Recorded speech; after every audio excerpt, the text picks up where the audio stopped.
जी अस्सलाम वालेकुम दोस्तों, की हाल है? ठीक ठाक हो? खैर खैरियत है? इस तरह के अगे दुबई वाले कबूतरों का शौक कराया एक और जनाब तुहानू शौक करा रहे हैं और इसकी सिफत दस रहे हैं कि यह जनाब जद्दे विच रात रुक जाता है। इतनी लंबी परवाज़ है कि परवाज़ ही नहीं पूरी होंदी इनकी। दुबई वाले कबूतर हैं जनाब, वेखो माशाअल्लाह तबारक अल्लाह। पर्दा शो करो,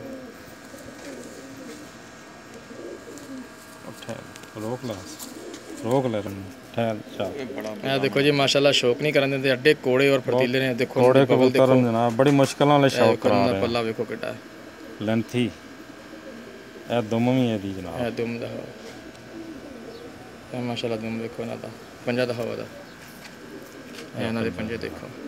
एक मिनट रोक बस, पूरे कबूतर दी शौक करावां।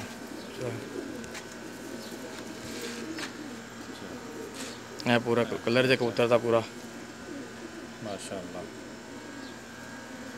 देखो ना, बड़े कोड़े कबूतर ने, फर्तीले बहुत ने माशाल्लाह। ठीक है।